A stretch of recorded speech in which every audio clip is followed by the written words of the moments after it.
Welcome back to the fall edition. The spooky fall edition with spiders on our fingers.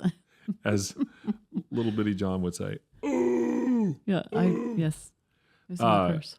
So it is October in Alabama, which means still summer. Still hot. It's raining outside, so Muggy. we're getting a nice little muggy day. But I walked in. You went to Hobby Lobby the other day, and of course you love Hobby Lobby, love the Green family, Love and the greens. U version, of course, is they have a big part to play with all kinds of ministries, huge supporters of ministries like U version, all these kind of things, but also just their testimony of their life. But we go into Hobby Lobby, and I let you and Caroline off, so y'all went in first. So I parked the car and I'm sat out there I think I went next door to look at some other store for a second, and so I come in, and you walk into Hobby Lobby right now, and it is nothing but fall colors, pumpkins, and it's 98 degrees outside. Right. But you walk in, I was so tempted to scream at the top of my lungs, "It's fall, y'all!" just to see the reaction that I would get. But I didn't. I didn't want to embarrass y'all and myself. It's literally the only place in Mobile that you can see leaves with color on them. I mean, You go in there, you're like, oh. wow. I feel like I'm in New York City. Is this Connecticut? What are we doing here?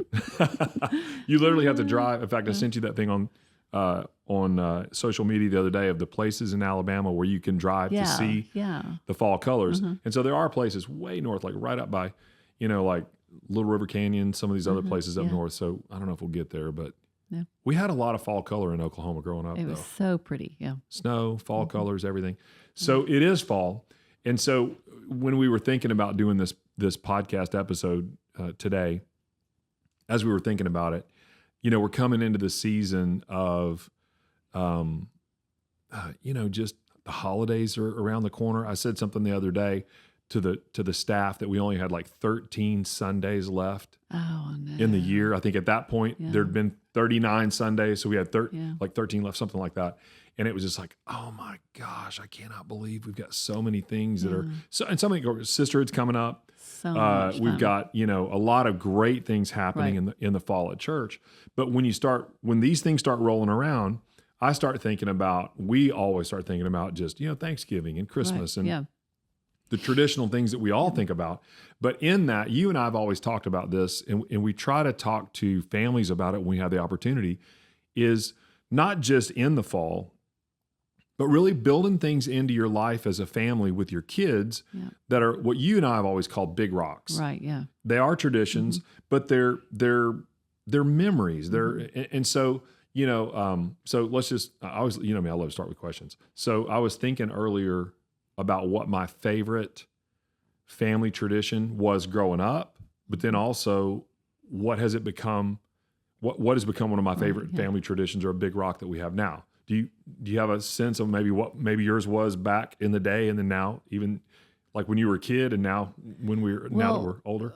The first thing that came to my mind, I don't know if it was my favorite, but it was a lot of fun because I had 4 brothers. I was the only girl. The 4th of July was just great. Oh. In Oklahoma, there was a little fireworks stand right down the street, and we would just, save every nickel to go buy something to blow something up. And so, and it was, you didn't drink a lot of, we call it pop in Oklahoma. You didn't drink a lot of pop throughout the year. So we call them Cokes here. Yeah, that was just what you did. You just drank all the pop you want. You blew things up, and not just on the 4th, like the whole month. Or the whole month before. So it was just like, I don't know, it was just a lot of fun. Your brothers used to say, because we lived in Oklahoma for almost 20 years. And so I got in on that tradition with y'all after marrying into the family and then moving back to Oklahoma. And so I'm not kidding you. Your brothers took it to a whole nother level. Oh, yeah. But what was funny is they would always say, yeah, but you don't understand. We take this seriously. It's one of our favorite holidays and one of our favorite traditions. There are literally people here. We're not so sure they don't take out equity loans on their home to buy, because to be up on that hill where your mom and dad's house sat and to see everything, it was almost like a professional fireworks show going off. So fun. A mile or two over here, over there. Yeah, we love America. We've kind of taken that on as one of ours as well. We kind of have a tradition now where we the day of the 4th, we all make a trip over to the fireworks place and walk through, and of course it's all picked over, but those are the best deals. It's the best people too. Buy one, get 3 free. In Mobile, it's usually raining. They come in wet, sliding sideways on their motorcycles. Speaking of traditions, It's do so you fun. remember, it's been a couple of years ago, we pull up to the fireworks place that we love to go to, not too far from the house, and we go in. I'm thinking we all go in, we buy everything. We had gone in different cars. Maybe I think I'd ridden my motorcycle. You had the kids in the car with you or something. By the way, I don't ride a motorcycle anymore. But somebody got in a fight in the parking lot. Right. And so You were witnessing this. witness would be great. I always think I have to break up every fight. You like to intervene. We need to have a podcast on how many fights that I have maybe started, broke up. I don't know. I've always found myself in the middle of fights. Yep. It's just the way I grew up. But No, we missed this. We pulled off and left. you and Fenton were on your motorcycles in the rain, right. and gotten rained. So we're leaving, and I see someone go get on someone's motorcycle, and then somebody else jumps out of a truck, and I was like, "Oh, something's going down right here." And I was Right. in my car, and we were at a stoplight, and they were like 12 feet away from us, and they were just going at it. And they started fighting on their motorcycle, just blowing punches, and Oh, gosh. it was a pretty good fight. Well, then, as they would say in that part of Alabama, his old lady got out of the car His old lady. with a bat. She was ready. She was gonna help her guy win. She had a bat, and she had it back, and I was like, oh, this is getting ready to go really bad. And she had a cigarette in her mouth and never had to get a hold of it or anything. It Just went on with it the just cigarette. stayed there. Yeah. So I rolled down my window. It's like, don't, because it was getting really ugly. I'm like, y'all don't want to do this. I said, you'll end up in jail. Just stop now. What is going on? That's my motorcycle. He stole it. Da da da. He owes me for it. And so they obviously saw someone that owed him money, and they were going to solve it. Somehow I talked them down, and the kids were just shocked. And I was like, if someone drives up here, y'all are all going to jail on the 4th of July. You don't want to end it like this. Wow. They just separated, and I don't know what happened. They What a just great stopped. tradition. Fight What a it. great tradition. Yeah, if you're going to fight, don't fight on Main Street. Here's a You'll get in tradition. trouble. Don't go to jail on the 4th of July. Probably a lot of people do. Right. Oh, gosh. Holidays are the worst. Well, so I was trying to think about what my favorite, Yeah. tradition was. You remember growing up, my dad traveled all the time. So it was usually around some kind of something where he would take us on a trip, so somehow he'd be Yeah. home and he'd take us with him. So those are always kind of big ones for us. So is yours now the 4th, or is that your one growing up? Is that become one of your favorites now? Or what about like with our kids now over the years? I mean, nothing tops Christmas, Yeah. but 4th has to be a good second. So I have two. Okay, come on. Okay. So my first one is we started this tradition when the kids were really young. We lived in Oklahoma. Mom and dad were here. And once a year we would drive from Oklahoma to Mobile. We'd come see mom and dad. We'd either see them on the front end or the back end, but we'd go to the beach. Yeah. And we had a friend who had a condo who would kind of rent it to us. It was and so, That's your holiday. Oh man, we'd go by. And for me, that has been one of the most memorable things that we've ever done. And still to this day, we do it with our kids. We try to take a few days a week and go with them to the beach. And the other one for me has really been since we got here. It used to be Thanksgiving just because we did everything together in Oklahoma. But since we've been here, Thanksgiving has been and continues to be one of the big rocks for me, because get up early, get things going, turn the parade on. But then I bit the bullet a few years ago and I started frying turkeys. They're so good. And now I so look forward to getting up, getting the turkey ready. Of course, you're doing your turkey now, and now I'm doing mine, which is hilarious. And by the way, we can kill some turkey when we all get around our table. But that really has become one of my favorites. And every once in a while, we'll think about going somewhere for Thanksgiving or doing something different. And my heart is always just like, oh, but everybody comes here. Tradition. It's getting a little crazy with the grandkids now, though. Crazy's good. So I want to read you a verse, and this is probably a verse that might be familiar to some people. Because so remember, what we're going to talk about today for the next few minutes is just really putting big rocks, special moments, and traditions in to your family, so that here's the goal: they never forget. Right. Yeah. They carry it with them. It's God's plan. It marks them. It's God's plan. It is, and so we can do so many things in the natural that have so many ties supernaturally, So listen to this verse. This is the Old Testament, but I can't tell you how many times I've taught on this verse and quoted it in some kind of a setting at the church. Deuteronomy 6, 6 and 7. This is New Living Translation. Listen to this. Commit yourselves wholeheartedly to these commands that I'm giving you today. Repeat them again and again to your children. Talk about them when you're at home and when you're on the road and when you're going to bed and when you're getting up.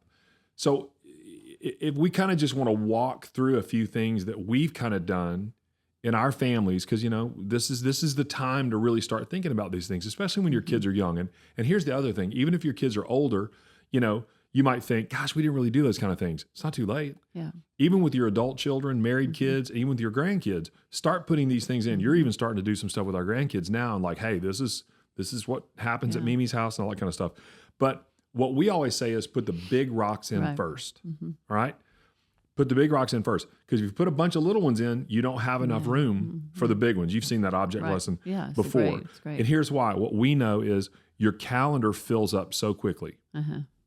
I was shocked earlier today at how quickly the day went and what I had not gotten done yet. And we're obviously still not done. And so always, if we're not careful, the urgent will overcrowd and crowd out the important. Right. And That's so it. I don't, we don't want to miss those. And so we say prioritize things. Yeah, and that's literally what celebration and tradition does for our lives, whether it's prioritizing a Sunday service. You know, we talk a lot about that you're supposed to gather every Sunday. I just talked about that in my motherhood group, and it talks a lot about, you know, a tradition or celebration. It's like, in my opinion, is getting up and having your morning time with God. Yes. And so there's things that you put in place, and a lot of other things can happen, and they will happen, and people get sick, and all kinds of, you even move. But those rocks in your life, they mark you and they change you. And your children notice those. And the great thing about doing things over and over again, that's how they won't forget. Right. I mean, that's what God set in place. So when you put the big rocks in, and I want to encourage you, we're not just talking, it is fall, and it kind of comes to our mind during the fall season as it rolls into, you know, Thanksgiving and all these kind of traditional things like Christmas, even New Year's Eve. A lot of people do stuff like that. What we're saying is not just those things throughout the year. Yeah. So what you do is you create a rhythm of those big rocks. And I realize we've realized this with small kids and living on a budget and all this kind of stuff. Not everything can be the major thing. Like we didn't do vacations, really big vacations when we were growing up, when the kids were growing up. First of all, there was too many of us. Second of all, we both were working. But we always went to the beach. Because we were from Oklahoma and your parents were here. And so still to this day, they're always wanting to know, you know, we always plan it in December and we go in like May. Yeah. And so they start asking, you know, when are we going to do this? So it's already put in them. And I love the thought of the rhythm. Yeah. Because a lot of people do things like a military. Yeah. And I love the military. We have the best military in the world. Right. But a military is you've decided, but a lot of them you are made to do it in a certain way. Forced in some way. Right. Yeah. Where rhythm, you hear it and you see it and you can't help but not do it. It becomes a part of who you are. Yeah. Really. Yeah, and so, but it's a joy to follow. Yeah. And so that's what we set in and if you do it right, and celebrate life like God did. You know, yes, I read to you the other day, Psalms 118 said he celebrate, you know, this is the day the Lord hath made. I will celebrate. That's right. You know, and be glad in it. And so, you know, if you make everything as happy as you can and as a celebration as you can, your children will look forward to it. They won't dread it. You know, birthdays have always been a big deal for us. And some families don't really celebrate birthdays like that. But for us, we kind of chose to like, hey, that's going to be somebody's special day. Yeah. It's going to be somebody's special moment. And we created a rhythm where the kids really know about that and they'll, you know, talk about it leading up to it. And what rhythms do, rhythms create roots. Right, yeah. And if you're going to grow anything, especially your family, your marriage, you want to make sure you get some roots down deep. That's very spiritual. We talk about roots getting down deep. A couple of weeks ago, I preached at the church about if you're planted in the house of the Lord, right? That's when you flourish. Like what? A cedar of Lebanon and a palm. And so You can do these things in your family. It doesn't have to be extravagant. It doesn't have to be expensive. No. For us, I can remember when we first came to Mobile to plant the church, one of the things that you and I kind of put in place, we talk about Sabbath a lot around here. And I was even sharing with that. I was sharing with someone yesterday afternoon here in a meeting about, are you honoring the Sabbath? We were kind of talking about that. And so what you and I would do is when we first came here, we didn't really have, we're so busy. We would literally get in the car, drive across the bay. And if you're not from Mobile, it's just kind of, from Mobile County to Baldwin County. But for some reason, going across that water, there would be some kind of a shift. Yeah. We would literally go over there. We'd park the car. Yeah. We would get on that walking path and we would walk down toward the Grand Hotel and walk back. Right. And for us, we felt like that was a moment. It was a And we rest. so looked forward to it. So it doesn't have to be an extravagant vacation, but it can be something that'll create a rhythm in your life so that you do look forward. Yeah. And it does create incredible memories. And so that you enjoy this thing called life. Yeah. That's what God gave it to us. He's a good father. That's right. And everything that he asks us to do, whether it's celebrating these traditions, it's good for us. It's good for our soul. And I tell people all the time about children, the better they feel, the better they act. Yeah. And so the same thing with the Sabbath or these trying to put too much in your life. Don't try to put too much in your life. Enjoy the quiet moments. Enjoy the Sabbath, and then know that, okay, I'm looking forward to something, which that also brings you joy, but don't put too much so that you crowd out the most important. No, and when I think about even birthdays and stuff, I mentioned that earlier, birthdays can even get really expensive. And again, back to the not extravagant, not expensive thing. I mean, some of the funniest Christmases we had together growing together as a married couple was, I remember one year I got you a blender, and I'm talking like a really cheap hand blender. I've probably gotten more joy, and we have, about laughing about that cheap gift that we. Great. What did we get Rose that year? We couldn't even. She was little bitty. What did we get her? One thing. I think we had 3 gifts under there. We didn't care. Yeah, it just wasn't. fun. It wasn't it. It was just the. It was the moment. And I think what I want people to understand is create moments. Right. Don't let them happen randomly. Every once in a while, you'll have just some gift fall out of heaven that hits you on the head. We've had a couple of those through our lives where we found ourselves at just the right time, in the right place, all the right circumstances. And it was one of those, but it doesn't normally happen like that. They're usually planned. But if you'll plan, start at the beginning of the year. We've always said, and we're coming up on the end of the year, which is our anniversary in December. What we always try to do is in December, we kind of look back. Right. We kind of look ahead. We talk about the year. Of course, we talk about money, finances. Right. What do we want to do? Is there a vacation that we want to plan, and talk to the kids about? And so if you'll kind of put those things in, our kids have even learned, this is the time of year where mom and dad are talking about, hey, what are we going to do? Or where are we going to be able to go? And for us, what we've learned, it's not so much about the present in these moments. It's about your presence. So if you give someone your time, your attention, if you give them your focus, those are the most important things. And some of those things that we've built in, we didn't, when we first came to the beach with the kids many, many years ago, we literally would go from the condo to the beach, to the pool, to the condo, to the beach, to the pool. I don't think we hardly ate out. Oh, no. We couldn't afford to. No. So we made sandwiches. And so those are the things that I remember the most. It was amazing. It was the beginning of that, Yeah. taking a big place of our life, Right. all these things. That's right. Well, they'll remember those things. I can't help but think in Scripture, you and I were talking before we got started about just some of the stories in Scripture about people who, it was even mentioned about their lives. I remember like in the story of Joshua in the Old Testament, Joshua 4, if you remember, they crossed the Jordan and Joshua said, hey, this is going to be something that you're going to want to tell your children about. Grab these stones, put them in place, make these markers and these memories so that you can tell your children. Throughout Scripture, you see that God is modeling for us, hey, set up a moment here, a tradition, a big rock, so that your kids will remember, hey, this is who we are. That's right. This is where God met us. That's right. This is something that's special. We're going to honor God. We're going to honor the moment. But not only that, when you're honoring each other like that, it just marks you. It does. And the day-to-day of life, you know, the getting up, getting kids around, Right. getting food around, get to your job, you get back home, you got to straighten up a little bit. If that was all there was to it, you would lose your joy, you Yep. would lose your focus. The Bible says that if you don't have a vision, you go off into the wrong directions. That's right. You do. Yeah. And so these traditions actually help you have a vision for who you are. And so even I said something earlier about church, getting your kids to go to church and come with you every Sunday. Right. That also sets a tradition. This is who we are. We are different.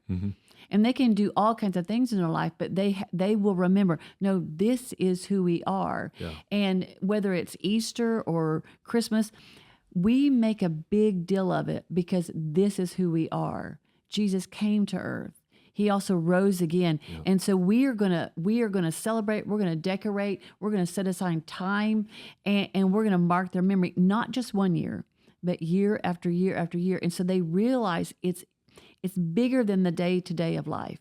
It's a stopping and remembering who he is and who we are. So when we start the beginning of the year, a lot of traditions, the beginning of the year is like New Year's celebrations and all that kind of stuff. And so what we've done now for 15 years, we kind of started it even before we came to plant the church. So our kids would have been still pretty young at this point. And we've done this periodically in our lives when we were married, but it really became a part of who we are. We started 21 days of prayer and fasting. Yeah. And so as we move into the end of the year, then we step into the beginning of the year. And so here's the thing. It's so, when I see young people that are picking up the spiritual rhythms of their families and they're saying, you know what, that's who I am. Yeah. And so I love that our kids love to do birthdays and Christmas and Thanksgiving. And of course, you said years ago, I think this is probably still when we were in Tulsa, hey, you know what?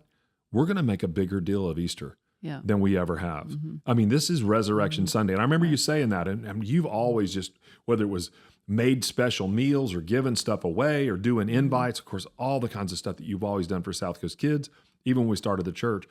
But when you put these things in, because remember, in Joshua 4, when Joshua commanded the people to do that, what it was this. Listen to the end of the verse, Joshua 4, 6, and 7. It literally says, in the future, when your children ask, tell them. Right. So when you do those things, your kids are going to go, hey, why do we do this? Yeah. What's important here? Yeah. You want them asking those questions. Yeah.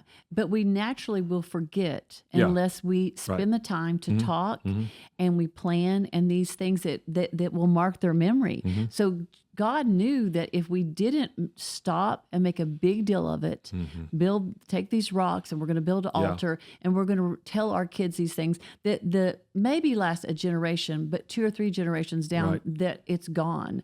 I mean, I'm all into this ancestry thing right now.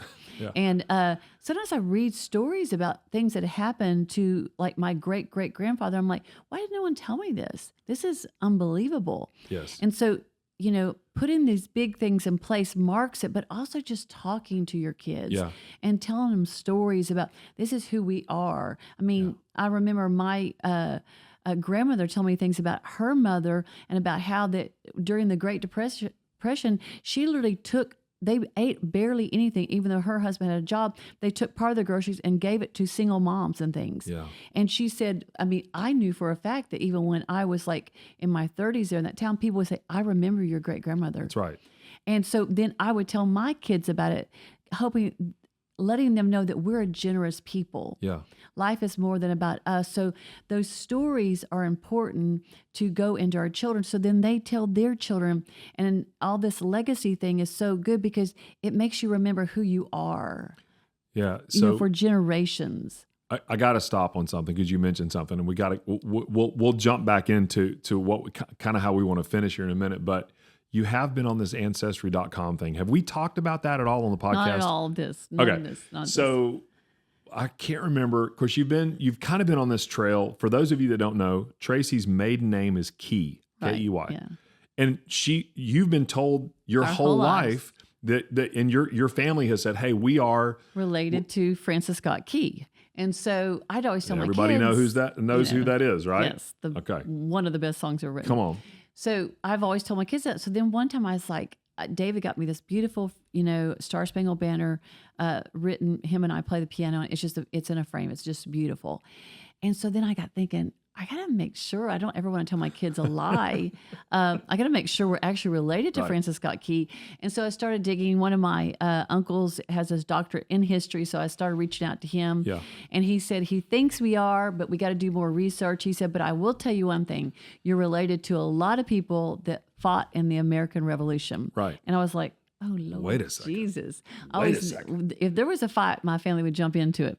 But it's been a great and journey. I'm a national treasure guy. You I'm are. a Ben Gates you guy. are all Come on, about we're my it. national treasure people. Love that whole thing, right? But it's just been so fun to tell them, about our ancestors that came from England and John and Jenny who, bought some land in Virginia and, our like people. in the 1600s. Yeah, 1600s. So John took me to Washington, or actually I took you to Washington for your birthday. Yes, you did. So we just loved Georgetown. We were like, well, then come to find out the Key Mansion was in Georgetown. We have a picture of it. And so I'm like, okay, no wonder I love this place. So sometimes, and we're going to talk about this at Sisterhood. So don't miss Sisterhood October 17th if you're in our area. Yes. But it's good to know who you are. And, we just get looking at the petty things in people. And God knew we were that way naturally. Yeah. We're just going to be petty and little and just, you didn't take out the trash. When in all reality, our generations are heroes. Right. And heroes are humans. Mm-hmm. And so if we take the time and stop and celebrate each other, and obviously the things that matter the most is God, in my opinion, God and country. Yes. And it'll mark them, and then they will carry it on because people love to tell stories. In John, it said that Jesus always had a story ready. He always had a story ready. There was a man who had a field. Yeah, he always had a story ready. Right. So memories. And that's what brought people in. Yeah, memories fade, but stories live on. Yeah. And so take time to talk to your kids. Right before we started this, I told John, I said, kids are only with us like 6,500 days from 0 to 18. But when you break it down in the hours they're actually with you, when they're not in daycare or school or daylight, it's about 3.5 hours a day. That's all you have. Yeah. And so it ends up being not very many days altogether that you have them. And so don't stick them in front of the TV. Yeah. Don't ignore them. I mean, obviously they got to get outside and ride their bikes and all those fun things, but tell them when you're cooking, don't have the TV on. Tell them this is the noodles my grandmother made. Right. This is how my mom did it. Talk to them about the stories of who we are as people, and they won't forget it. And with the big rocks and all the stories, they will come out of this thing knowing who they are and how they're supposed to carry it on to the next generation. Well, when you were doing all that ancestry stuff, and you still are, we were driving one day. I think we were going to Memphis when Anna was moving to Memphis, but we got on this thing where we were asking, of course, AI is a big thing right now, so we were asking like ChatGPT some stuff about just ancestry stuff. And of course, it goes out and looks at everything. By the way, vet everything because ChatGPT is wrong sometimes, probably a lot of times. But I was amazed. I put just some general information in about my grandparents. Yeah. And I began to read things about my grandfather I did not know on my mom's side. Yeah. Just his service to our nation. Yeah. What he did. He was a pastor. Yeah. And so literally had some of that stuff in there, even had a picture, I think. And it's crazy. Sometimes they'll come up with stuff like that. One of the things that I've loved to do, and you'll see me sometimes, you always kind of gripe at me about it, but like on Thanksgiving Day, even before sometimes, you'll be in the kitchen with the girls. And of course, the guys are usually out with me doing some whatever on Thanksgiving Day.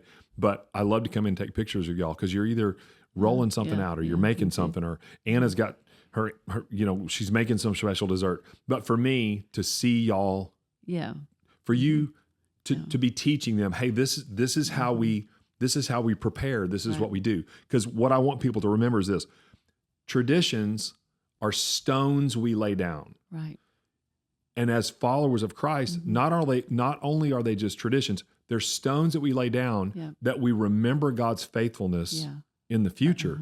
Because that's what this really is all about. Yeah. Legacy isn't about what we leave behind. Yeah. Legacy is about what happens as the generation moves on. That's right. A lot of times I think about the church that we've built, how thankful I am.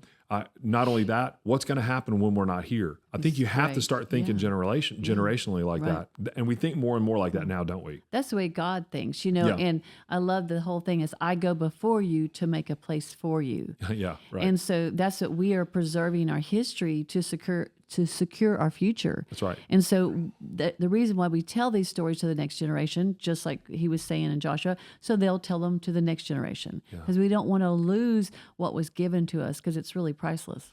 When Paul's writing to Timothy, he mentions, to Timothy his family. Yeah. And the legacy of faith. Love it. The tradition of faith that he has because of his grandmother. Mm-hmm. And so when you see that, legacy isn't just a lesson. No. It's a life. Yeah. And so when you start thinking that way, it's a legacy of faith that you and I want to give to our family and move on. And so all of those things that we do, I mean, I think about just the rhythms of the year that we have. Right. Many of those, I would say probably most of those, somehow there is a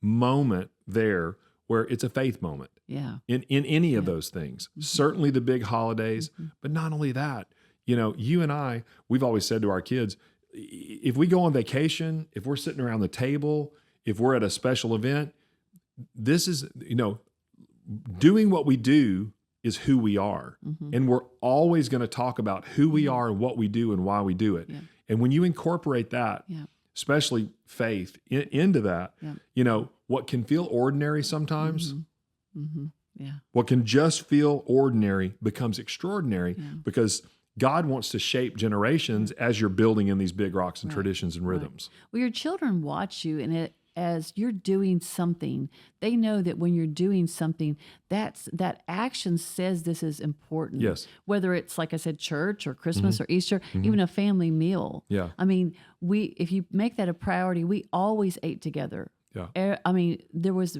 maybe a basketball or a football game every now and then, but we ate the evening meal together. And so they saw us preparing it and putting the plates out. And then someone picks the plates up and someone sweeps the floor. It's just our habit. Yes. And it says this is important. Right. And evening meals are important. Very, very. In fact, me, I'm a foodie. I love food. Mm-hmm. There's nothing I like more than eating at home. Yeah, yeah. Around the table. Yeah. On our plates, our food. Yeah. I know where it was bought. I know who made it. Come on. They said there's a percentage, and I wish I would have looked it up before I've shared it in motherhood, that the percentage of people that eat together at least 5 times a week, the percentage is very, very low that those children get on drugs or caught up in alcohol or any of those things. I remember that. Because those things are usually trying to replace a connection they're crying out for. And so when you're sitting at a table, you hear people's heart, that someone has a bad day, someone has a funny day. Mm-hmm. It's just connect. And we were made to connect. And how we connect daily, but then even into the future, helps us, and it sustains us and keeps us really from evil. You can even make the ordinary things special in your family. I love that you've always done that around meals, around those special things, but not just the big meals, the everyday meals. Yeah. I think even last night we sat down at the table. Just a couple of our kids were at home. And so we sat down at the table and we ate and we talked and we laughed. Yeah. And then what do? We got up. Yeah. We cleaned up the kitchen. That's right. That's what we do. We put it away. That's what we do. I saw you tell Caroline, look at her pushing those chairs in. She didn't even have to think about it. She knows her job. Yeah. I've got another interesting tradition that's happening now. You ready? Okay. You ready for this? Yeah. So I don't know if mom and dad ever check out our podcast, but now it's become a tradition that every time I go to mom and dad's house, so I went by there this afternoon to come here, they always give me something to bring to you. I love it. So it was walnuts last time. And so now the new tradition is he's like, hey, before you go, I've got a bag of, Tracy loves nuts. She'll love these. They're peanut. And so what did I do? I brought, so we've got all these new traditions that are starting now. Yeah. So as we're kind of ending, I want to ask a question of people that are listening and watching. I always, me, I always like to give somebody a call to action about whether it's a message that we're bringing or even a conversation that we have with someone. In fact, yesterday I had a meeting, and as we were into the meeting, I felt like, hey, I needed to say, hey, what are you going to do with that? Right. Yeah. What are you going to do with that information? I said, because the hope is that it's a call to action. So I wonder for people that are listening or watching, is there something, is there a stone of remembrance, like in Joshua 4, that you can grab and you can create? Yeah. You don't have to wait till Thanksgiving. Mm-mm. You don't have to wait till Christmas or some other big event. Is there something you can do every day? Is there something you do when you come home every day with your husband, your wife, your kids, or weekly with your family, whatever that looks like? If you'll begin to put those things in place, I promise you they'll take notice. Begin and don't stop. Consistency. Yes. We were reading in about seeds and weeds and motherhood, and it was, they heard and then they obeyed, but then he looked to see if they endured. Wow. And those who endure to the end will make it. And so that's what's going to make a lasting effect on your children and your families. Not doing it just once or twice, not going to go to church 2 times a year or maybe make a big celebration. Do the same things for a long time. Yeah. And it marks their memory and it shapes their life. You're actually sending them on to a smoother future if you do those things. Yeah. Every year we do this. We go to grandma's house That's right. This is what we do, and do it every year for a long time. All right. So I got a question for you. So we have grandkids now. Love it. And I've noticed that you've started a new tradition. I don't know if you know this or not. You have started a tradition with our grandkids. I don't know if you're even so many. Are you even? I don't even think you're aware of this one. Have you been looking in my shopping cart? No. But I'm just saying. Well, you did hit on it. We buy them stuff all the time. That's is that a new tradition? That's part of it. I didn't know you were going to say that. Every time we go to the store, the reason why you're a grandparent, you spend $1,000 about every time you see them. That is exactly At right. least once a year, you spend that on them. If I'm not buying shoes, blankets, socks, ice cream. Yeah. Little spiders, and this came with bouncy eyeballs, which the boys loved. The bouncy eyeballs were huge. It was worth every bit of it. It really was. Yeah, it's just fun.